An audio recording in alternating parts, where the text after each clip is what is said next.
Shivanshu recording studio Banawar Bishunganj.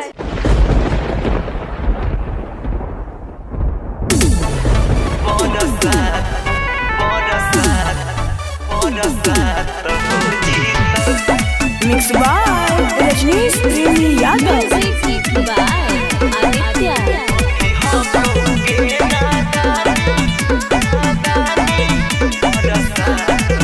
अभी हक उगे नादानी काहे मारो ही उफानी ए डाली बच के।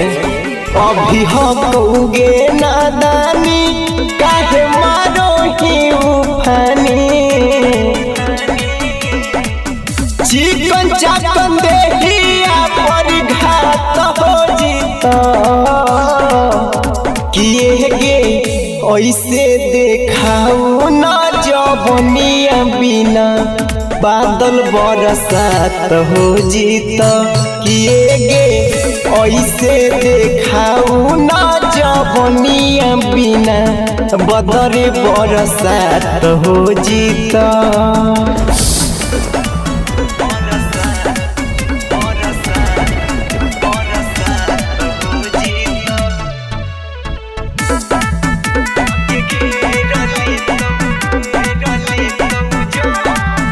आगे घेरले तो जब करी बदरिया गिरानी बंजर तोर जमीन पर कबर जीतो पानी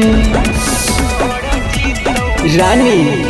आगे घेरले तो जब करी बदरिया गिरानी बंजर तोर जमीन पर कबर जीतो पानी। आपस में दोनों के मुलाकात हो जीता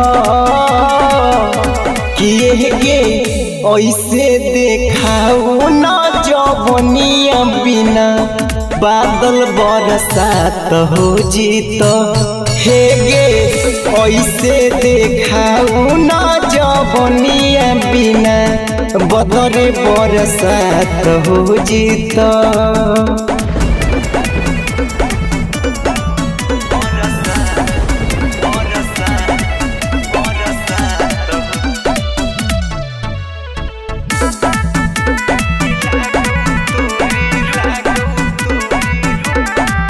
अगे लागो तोरे रूपा बस बस हटके गेरनिया अगे तोर जीतई जिनगी जे कर बनमी तू कनिया।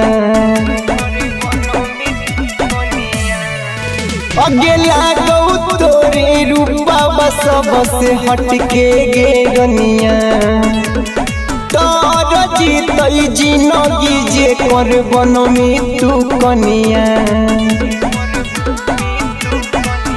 कहू रजनी सावती ने मेरा तो हो जीता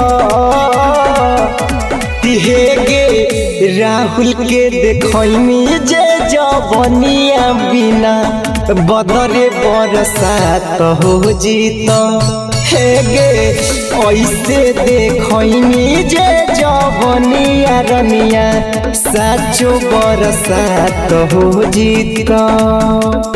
मार कर बन की गे।